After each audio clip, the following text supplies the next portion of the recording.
हम देख रहे हैं मुद्रास्फीति के बारे में। इंट्रोडक्शन है इसका कि इन्फ्लेशन शब्द का अर्थ है फैलाव या वृद्धि।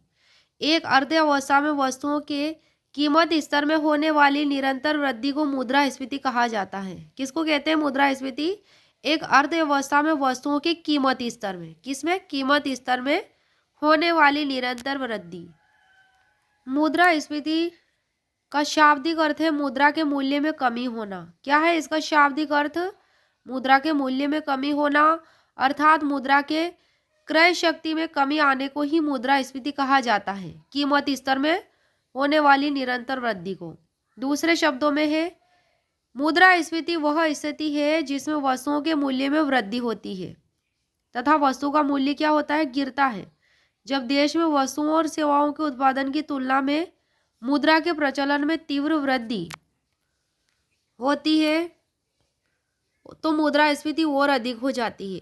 वर्ष 2009 में आर्थिक मामलों संबंधी मंत्रिमंडलीय समिति द्वारा मुद्रास्फीति को निम्नलिखित आधारों पर परिभाषित किया गया है। पहला है कि एक महीने के औसत में वस्तु और सेवाओं के मूल्य में लगातार वृद्धि। दूसरी बात है कि लगातार एक महीने के औसत में मुद्रा की क्रय शक्ति में गिरावट। यदि ये दोनों स्थितियां एक साथ पाई जाती है तो उसे क्या कहते हैं? मुद्रास्फीति, इन्फ्लेशन कहा जाता है। मुद्रास्फीति के प्रकार। मुद्रास्फीति के प्रकार है, पहला प्रकार है मांग प्रेरित स्फीति।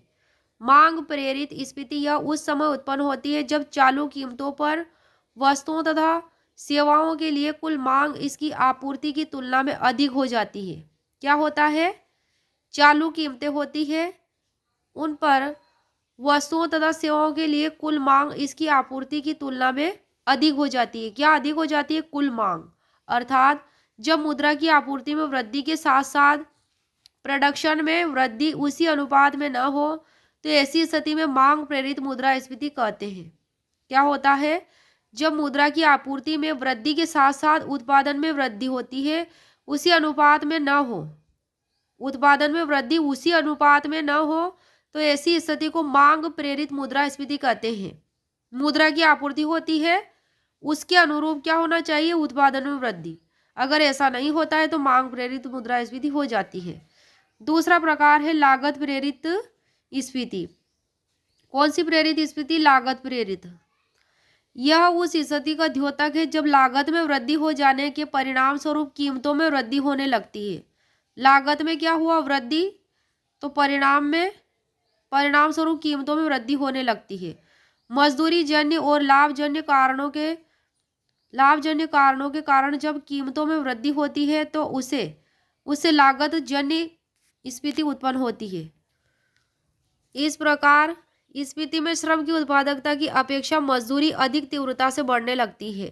क्या होता है? श्रम की उत्पादकता की अपेक्षा क्या बढ़ने लगती है? मजदूरी अधिक तीव्रता से बढ़ने लगती है। तीसरा प्रकार है रेंगती स्फीति या नम्र स्फीति। रेंगती स्फीति को नम्र स्फीति भी कहते हैं। यदि किसी वित्तीय वर्ष में मुद्रास्फीति की दर 3% अथवा उससे कम हो, या तो 3% हो या उससे कम हो, तो इसे नम्र या रेंगती स्फीति कहते हैं। इस स्फीति का अनुमान पहले ही लगाया जा सकता है, पहले से ही, और उसके अनुसार नीति निर्धारित की जाती है। नम्र स्फीति को विकासशील अर्थव्यवस्था में वांछित माना जाता है क्योंकि इससे क्या होता है? आर्थिक क्रियाएं प्रेरित होती है। नेक्स्ट है चलती हुई स्फीति। चौथे प्रकार की है चलती हुई स्फीति। जब कीमतों में वृद्धि की दर 3 से 6% प्रति वर्ष के बीच अथवा 10% से कम हो, 10% से कम हो तो वह क्या कहलाती है? चलती हुई स्फीति कहलाती है। पांचवें प्रकार की स्फीति है कूदती स्फीति या गैलोपिंग स्फीति जिसे कहते हैं। सैमुअल्सन के अनुसार यदि स्फीति की वार्षिक दर 2 अंकीय या 3 अंकीय हो जाती है, जैसे कि 20%, 100%, 200%, तो इसे गैलोपिंग स्फीति कहते हैं, कूदती स्फीति। इस स्फीति की वार्षिक दर अत्यंत ऊंची होती है। किसकी? गैलोपिंग स्फीति की।